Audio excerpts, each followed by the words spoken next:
हरि तुम्हार रूप मनोहर अगमोर प्रियतम झड़ तुफानेर प्रलय दोलाई बर्षार मेघेर बिजली खेलाई महासिंधुर उर्मिमालाई तुमी वनबिल अनुपम नेहारी तुम्हार रूप मनोहर अगमोर प्रियतम पाषाणेर गाये झरना धाराय पूर्णिमा राते जुआर भाटाय बने प्रान्तरे श्याम सुषमाय तुमी वनबिल अनुपम निहारी तुम्हार रूप मनोहर अगमोर प्रियतम अगमोर प्रियतम।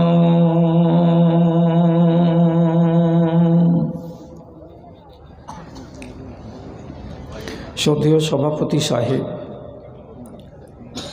समवेत आमार सामने बसे थाका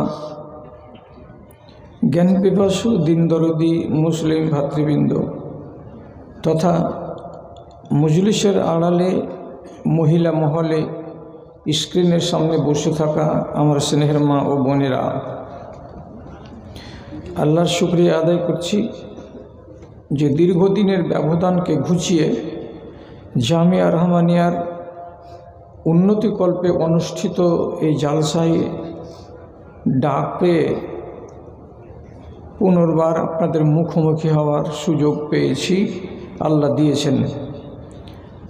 आपनारा आल्लाह रब्बुल आलामीनेर शुक्रगुजारी करुन जे ए प्रतिष्ठानेर साथे आपनादेर नाड़ीर सम्पर्क সেই প্রতিষ্ঠানের ডাকে বছরের এক মাথায় একবার করে আপনাদেরকে আসতে হয়। এসেছেন, হাত খুলে অনেক কেউ কিছু দিয়েছেন, দিয়ে মুমিনের পরিচয় পেশ করেছেন। আবার কিছু কথা শুনবেন, শোনার পরে নিজের ঈমানকে একটুখানি সমৃদ্ধ করার চেষ্টা করবেন। আর কষ্ট করে এসেছেন, কষ্ট করে বাড়ি যাবেন, তার বিনিময়ে আল্লাহ রাব্বুল আলামিনের কাছে অবশ্যই কিছু সওয়াব পেয়ে যাবেন। তো এক চান্সে যখন এতগুলো আমরা সুযোগ আল্লাহ তাআলার কাছ থেকে পাচ্ছি, তখন আমরা আল্লাহ রাব্বুল আলামিনের একটুখানি শুকরগুজারি করি, নামাক হালালি করি মহব্বতের সাথে, যদি বলি আলহামদুলিল্লাহ। তারপরে তার আখেরি রাসূল রহমাতুল্লিল আলামিন বিপ্লবী জননেতা জনাবি মুহাম্মদুর রাসূলুল্লাহ সাল্লাল্লাহু আলাইহি ওয়াসাল্লামের উপর শত সহস্র দরুদ ও সালাম বর্ষিত হোক। আল্লাহুম্মা সাল্লি আলাইহি আল্লাহুম্মা বারিক আলাইহি। বন্ধুগণ, আপনাদের সামনে কোরআন মাজিদ থেকে একটি ছোট্ট আয়াতের খানিকটা অংশই ধরুন এইমাত্র পড়ে শোনালাম।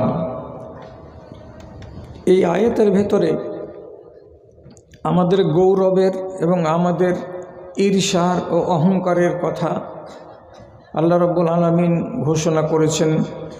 তাই আনন্দের সাথে সেই আয়াতটাকে পড়লাম এবং এই ব্যাপারে দু চারটা কথা আপনাদেরকে শোনাবো বলে স্থির করলাম।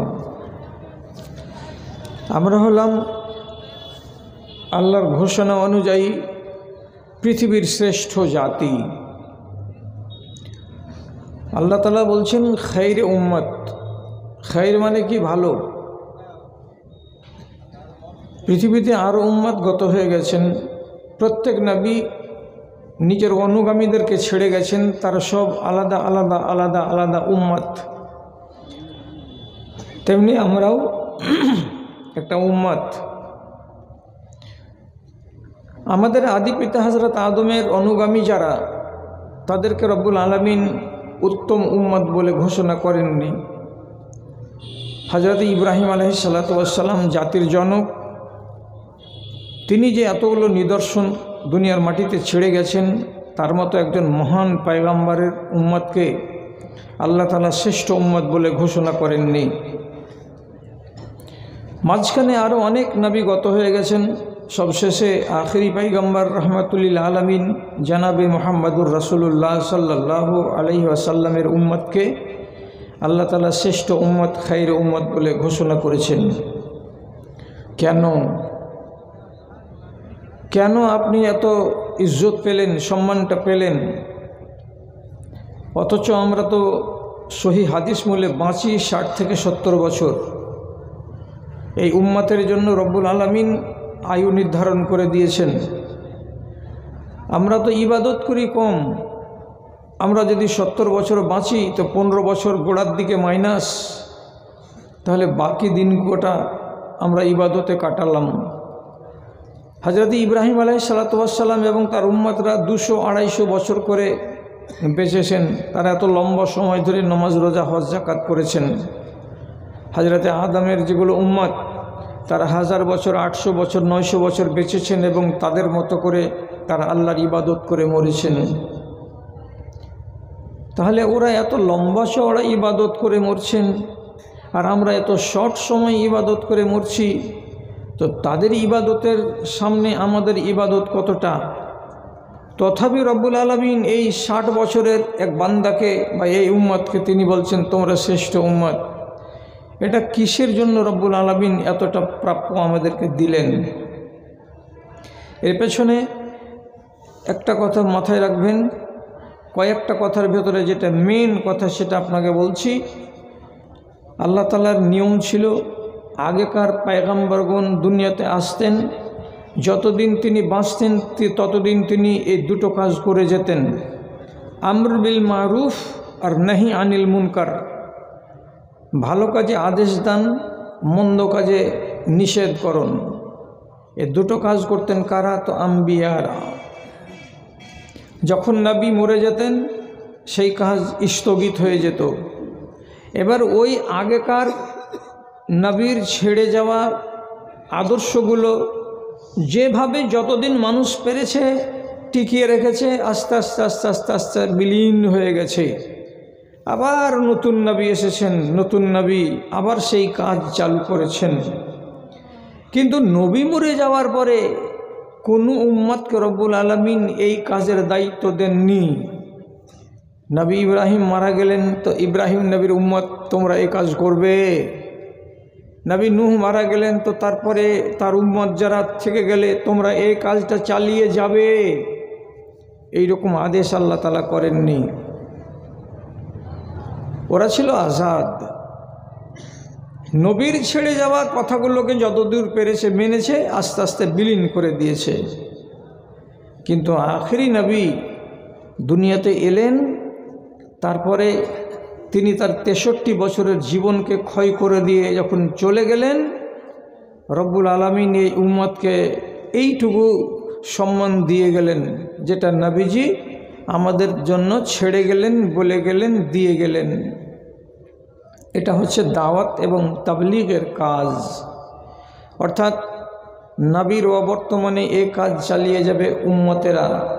এ কাজ থেকে কেউ নিজেকে নিস্তার পাবে না, আর কেউ নিজেকে বলবে না যে আমি মুক্ত, আমাকে আমর বিল মারুফ আর নাহি আনিল মুনকার করতে হবে না। এ কথাটা কেউ বলতে পাবে না। মাওলানা মাওলানার মতো করবেন, মৌলভী সাহেব মৌলভী সাহেবের মতো করবেন, ডাক্তার ডাক্তারের মতো করবেন, মাস্টার মাস্টারের মতো করবেন, পাবলিক পাবলিকের মতো করবেন।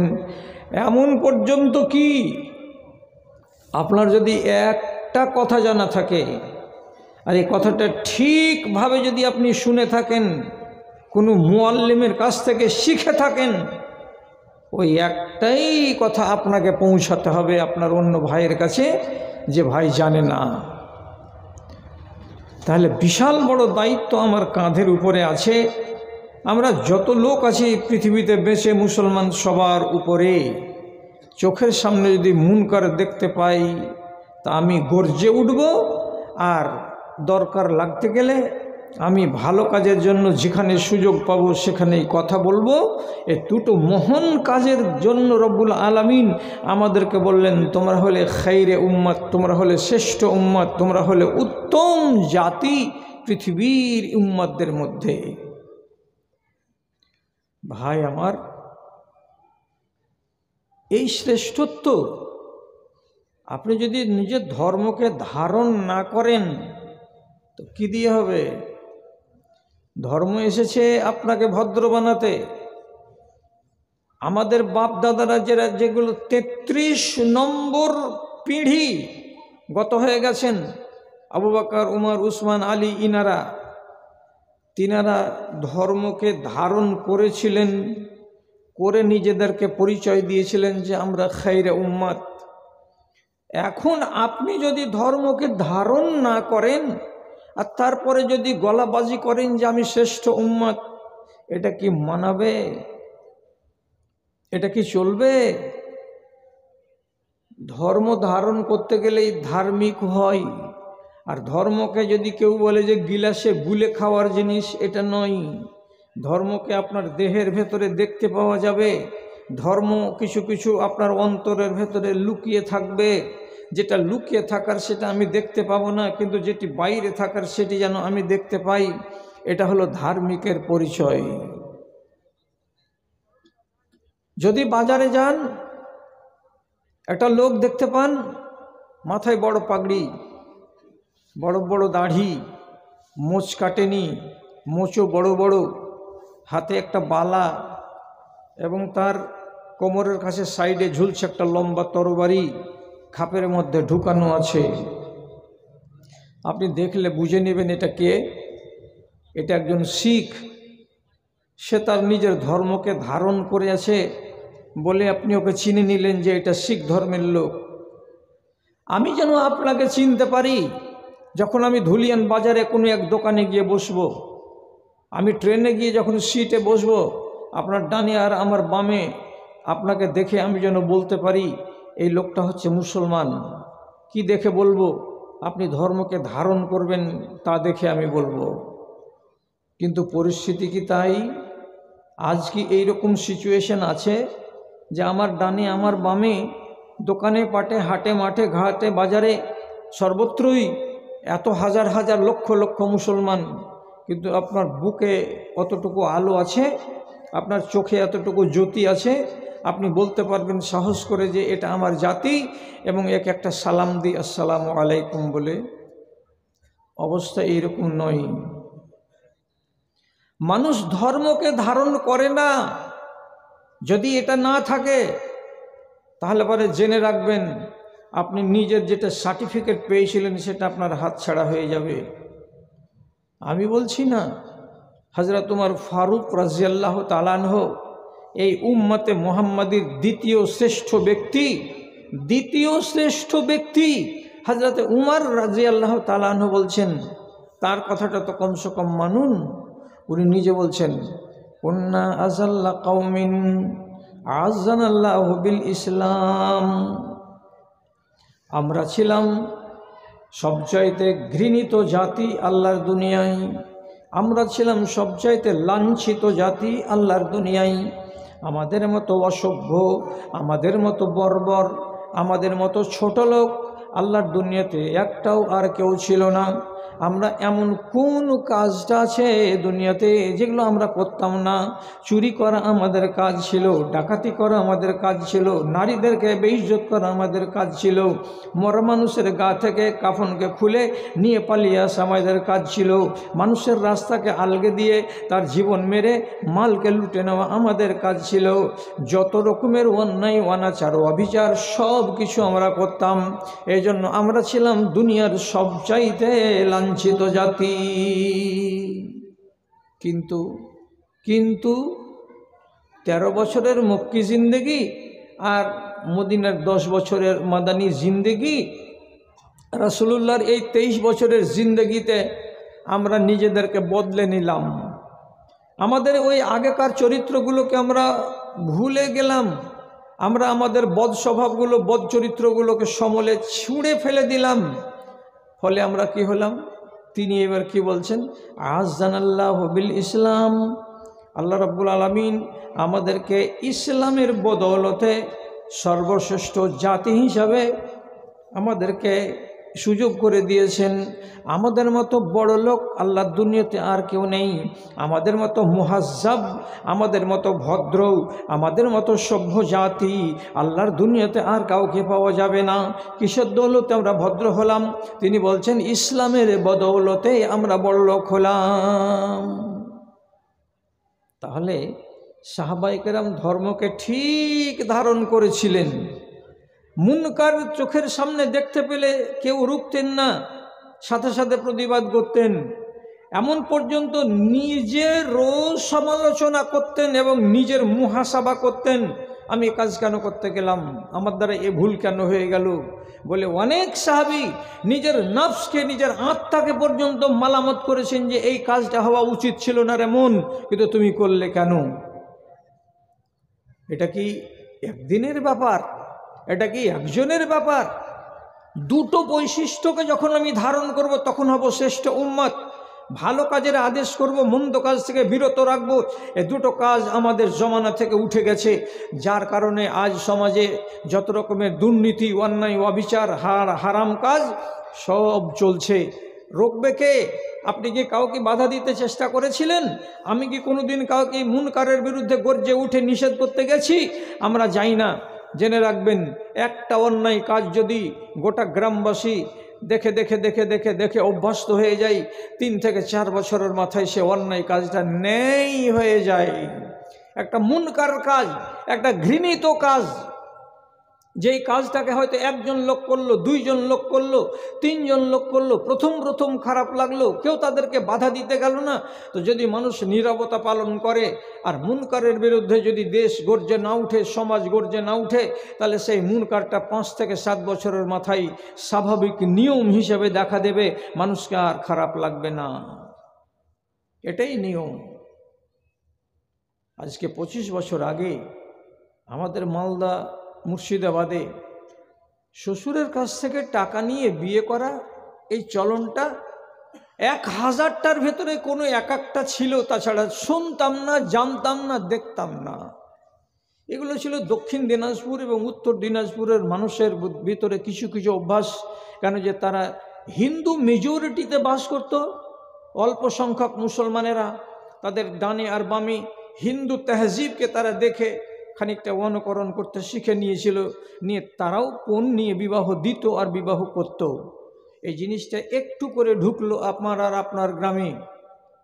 আমরা সেদিন রুখিনি, আমাদের মোড়লরা প্রতিবাদ করেনি, আমাদের মৌলবি সাহেবেরা ওই হারাম বিবাহকে পড়িয়ে দিতে গিয়ে একবার টুকেনি। যখন কেউ সজাগ হয়নি তখন এটা সাধারণ নিয়মে পরিণত হয়েছে যে আজকের দিনে 100টা বিবাহের ভেতরে 70 থেকে 80টা বিবাহ টাকা দিয়েই করতে হচ্ছে, বিবাহ পড়াতে হচ্ছে। বিনা টাকাতে একটা ছেলে কোনো মেয়েকে ইজাব কবুলের মধ্যে নিয়ে আসে না। তাহলে কি হলো? এটা নিয়ম হয়ে গেল। কষ্ট হবে মানতে আপনার, কিন্তু আমি যা বলছি বাস্তব বলছি। আপনারা আল্লাহকে হাজির নাজির জেনে বলুন, 30 বছর আগে আমাদের মুসলমানদের গ্রামে, শেরশাবাদের গ্রামে কোনোদিন জীবনে দেখেছিলেন কোনো হাজির বেটি, গাজীর বেটি, সর্দারের বেটি, মৌলবীর বেটি, মাস্টারের বেটি, ধনির বেটি কোনো মহিলা সাইকেলে চড়েছিল? দেখেননি, আমরা দেখিনি। কিন্তু যখন একজন চড়ল তখন 10 জন দেখতে এলো শখ করে, সাদ করে, দেখ দেখ দেখ বেটি ছেলে সাইকেল চালাই। একজনকে দেখে 4 জন, 4 জন দেখে 16 জন, 16 জনকে দেখে 100 জন। এখন দ্বিধাহীন চিত্তে হাজার হাজার রমণী সাইকেল চালাচ্ছে। প্রথম আমাদেরকে একটু মন্দ লেগেছিল যে এটা কি অভ্যাস মেয়েরা শুরু করলো, কিন্তু যখন কেউ প্রতিবাদ আমরা করিনি তখন সেটা এখন কি হয়ে গেছে আমাদের গা সওয়া। এবং এটাই হলো নিয়ম, এটাই হলো তাহজিব, এটাই হলো আমাদের সভ্যতা। এখানে হালাল হারামের কোনো প্রশ্ন নেই।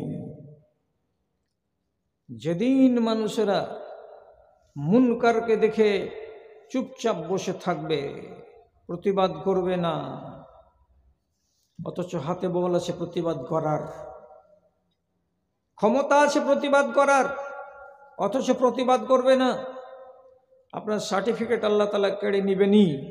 আর সেই সাথে সাথে রব্বুল আলামিনের নবী বলছেন, ইয়াহুল্লু আলাইহিম গাযাবুল্লাহ, কোনো মানুষ যদি মুনকারকে রুখতে পারবে, অথচ রুখে না, প্রতিবাদ করতে যায় না, কথা বলতে যায় না।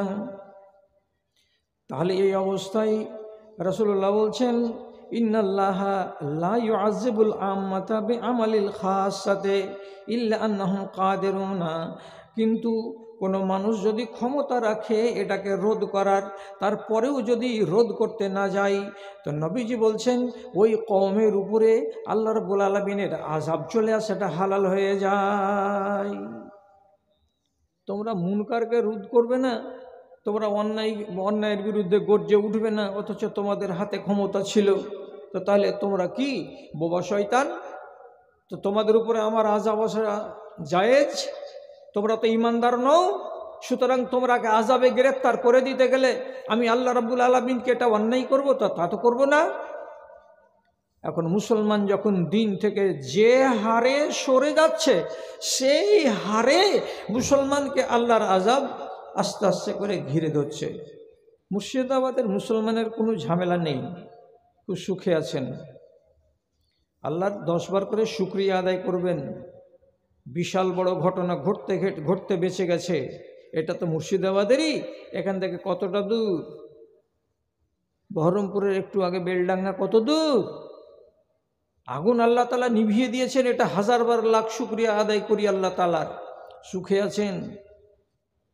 উত্তরপ্রদেশে গিয়ে ফাঁকা জায়গায় রোডের কিনারায় আপনি 2 রাকাত নামাজ পড়ে দেখান তো কত বড় ইমানদারের বেটা, ইমানদার আপনি আছেন। বুকের পাটা কতটা আছে? উপায় নাই। এটা কি তোমার বাপের জায়গা যেখানে ইচ্ছা সেখানে নামাজ শুরু করে দেবে? মসজিদে গিয়ে নামাজ পড়োগা। পুলিশ পিটাচ্ছে, আর পিটার পরে তাকে জেলখানাতে নিয়ে গিয়ে লকআপে নিয়ে গিয়ে ভরে দিচ্ছে। অপরাধটা কি? খোলা জায়গাতে নামাজ পড়েছো। অথচ রব্বুল আলামিনের নবী বলছেন সারা দুনিয়া আল্লাহর এবং সারা জমিনকে জাহানকে আল্লাহ তাআলা পবিত্র করেছেন, আমার যেখানে নামাজের টাইম হবে সেখানে আমি নামাজ পড়ব। এ মুসলমান, তোমার পাওয়ার কেন সিজ হয়ে গেল? নিশ্চয়ই তোমার দ্বারাই ত্রুটি হয়েছে কোনো জায়গায়। আসামের মাটিতে যান, ওখানে গিয়ে দেখতে পাবেন স্কুল থেকে, কলেজগুলো থেকে সমস্ত আরবিকের সাবজেক্টগুলোকে রাতারাত আউট করে দেওয়া হয়েছে।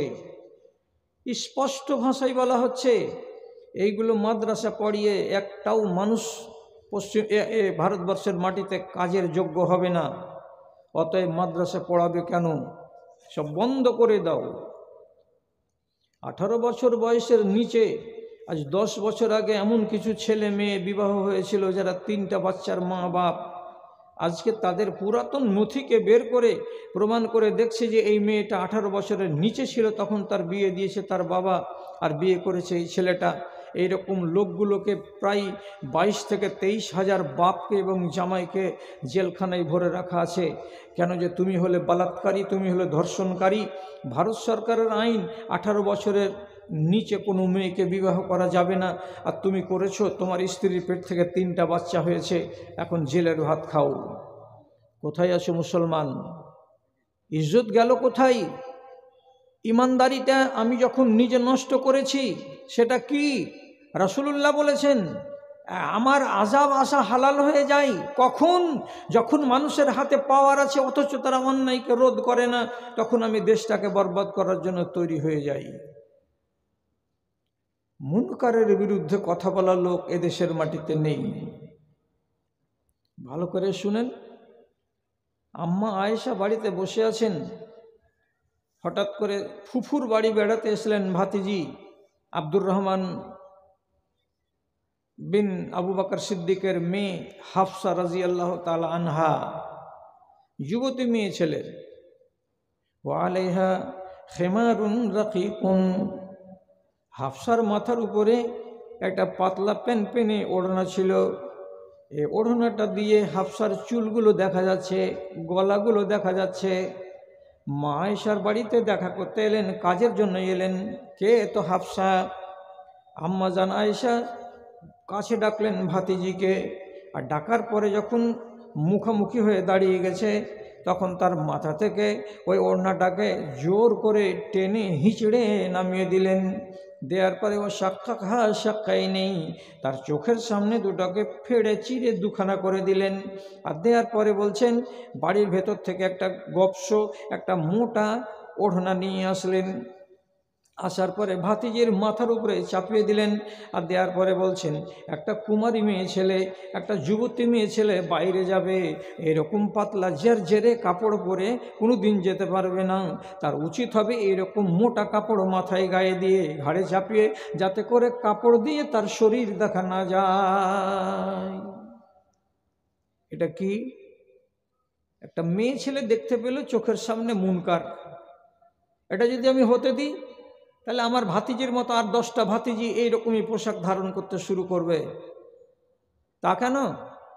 ওকে জন্মেই বন্ধ করে দাও, লোকের কাছে মেসেজ চলে যাবে কি বলে, পাতলা চাদর বা পাতলা ওড়নি মাথায় দিয়ে মেয়েরা বাইরে আসতে পারবে না, যে ওড়নি দিয়ে তার শরীর দেখা যাবে। মুনকারকে রোধ করার ব্যাপারে অগ্রণী ভূমিকায় বিসমিল্লাহ করে দিয়েছিলেন নারীদের মধ্যে কে? তো আমাদের জননী মা আয়েশা। আপনাকেও ধর্ম ধারণ করতে হবে এবং এই দুটো গুণ আপনার কাছে যেন সব সময় থাকে, এই কথাটা আপনি ভুলবেন না। যে আল্লাহ তাআলা আমাকে যে ইজ্জতটা দিয়েছেন যেই মূলে, সেটা যেন আমি কোনো সময় ভুলে না যাই। চোখের সামনে মুনকার দেখতে পাবেন, প্রতিবাদ করুন। ক্ষমতা থাকে হাত দিয়ে ধরুন, ক্ষমতা না থাকে মুখ দিয়ে বলুন, মুখ দিয়ে বলার ক্ষমতা না থাকে অন্তর থেকে ঘৃণা করুন, এই লোকটাকে আমি ভালোবাসি না, তোমার মতো লোকের আমার দরকার নেই যে তোমার সাথে আমি চলবো এবং আমি তোমার সাথে উঠবো বসবো। আপনি কোনো দোকানে চা খান, সেই দোকানদারের কাছে দেখতে পাচ্ছেন কিছু অশ্লীল জিনিস, গায়র ইসলামী জিনিস সে পালন করে যাচ্ছে। আপনি ওকে একবার বলুন, নুরুল ইসলাম তোমার দোকানে চা খেতে আসছি, তোমার দোকানে এই মন্দ কাজটা হচ্ছে কি চাচা? যতক্ষণ দোকানে বসছি ততক্ষণ তোমার দোকানে এলসিডি চলছে, আজে বাজে জিনিস। তোমার দোকানে বসছি তো ডানে আর বামে চারিদিকে লোকেরা শুধু গিল্লা আর গুজব করছে, চা খেয়ে উঠে চলে যায় না, এখানে বসে বসে বসে বসে আড্ডা জমাচ্ছে আর আজে বাজে কথাগুলো বলছে, গাল বলছে, মন্দ কথা বলছে। এগুলো তুমি আস্তে আস্তে করে বন্ধ করো। চায়ের দোকান, চা খাবে মানুষ, উঠে চলে যাবে। আপনি যদি দেখেন যে না রোধ করা যায় না, আপনি দোকানকে বর্জন করুন। কেন বর্জন করবেন? মুখ দিয়ে কথা বললাম, কাজ হলো না, অন্তর দিয়ে ঘৃণা করতে হবে। আর যদি অন্তর দিয়ে ঘৃণা না করি, রব্বুল আলামিনের নবীর কথা অনুযায়ী আমি মুনকারের বিরুদ্ধে কোনো প্রতিবাদে ভূমিকা নিইনি, সুতরাং আমি খায়রে উম্মত নই। আর আমি যদি খায়রে উম্মত না হই, তাহলে পরে রব্বুল আলামিনের কাছে আমার সেই মর্যাদা, সেই শান, সেটা আর থাকবে না। কত বড় মর্যাদা আপনার জানেন? কিয়ামতের দিন যত আম্বিয়া গত হয়ে গেছেন, প্রত্যেক আম্বিয়ার 2টা 4টা 5টা 100 200 400 500 করে উম্মতি জান্নাতে যাবে, যাবেই যাবে। এবার আপনি বলুন সহিহ হাদিস আপনার কি জবাব করবেন? নবীজি বলছেন লা ইয়াদখুলুনাল জান্নাতা উম্মাতুন হাত্তা ইয়াদখুলা উম্মতি। আদম আলাইহিস সালাতু ওয়াস সালামের কোনোটাই উম্মত জান্নাতে আগে যাবে না। ইব্রাহিম নবীর কোনো উম্মত আমার উম্মতের আগে জান্নাতে যাবে না। মুসা আলাইহিস সালাতু ওয়াস সালামের কোনো বান্দা, কোনো উম্মত আমার উম্মতের আগে জান্নাতে যাবে না। যতক্ষণ পর্যন্ত আমার উম্মতিরা জান্নাতে গিয়ে শেষ না হয়ে যাবে, ততক্ষণ পর্যন্ত অন্য কোনো উম্মতকে জান্নাতে যাওয়ার সুযোগ দেওয়া হবে না। 4টিখানি কথা হলো, 4টিখানি কথা। ওরা যাবে না আমার আগে, আমরাই যাব আগে। আবার উম্মতে মুহাম্মাদের সর্বপ্রথম ব্যক্তি যিনি জান্নাতে যাবেন তার নাম কি? আবু বকর সিদ্দিক রাদিয়াল্লাহু তাআলা আনহু। তাহলে এত বড় ফজিলত পেয়েছি, আর পেয়েছেন আমাদের আবা আর আজদাদ, আমরাও তো পাবো। কিসের জন্য পাবো? এই দুটো কাজ যদি করি তাহলে আমরা পাবো। আর যদি আমরা এই দুটো কাজ করতে না পারি, তাহলে আমি কি দিয়ে শ্রেষ্ঠ উম্মত হয়ে কিয়ামতের দিন আগে জান্নাতে যাওয়ার দাবি করতে পারবো? হযরতে আবু উবাদা রাদিয়াল্লাহু তাআলা আনহু বলছেন, রাসূলুল্লাহর হাতে হাত দিয়ে আমরা বয়াত করেছিলাম। কি কথা বলে? দুটো কথার উপরে, বায়ানা আলাস সামঈ ওয়াত তাআতে। হে আল্লাহ রসুল, আপনার কথাগুলোকে কান দিয়ে শুনব এবং মন থেকে সেগুলোকে মেনে নেব। শুধু শুনে ক্ষান্ত হব তা নয়, শুনব এবং মানব। এই দুটো কথার উপরে আপনার সাথে আমরা বয়াত করেছি। তারপর আবার কি বলা হচ্ছে?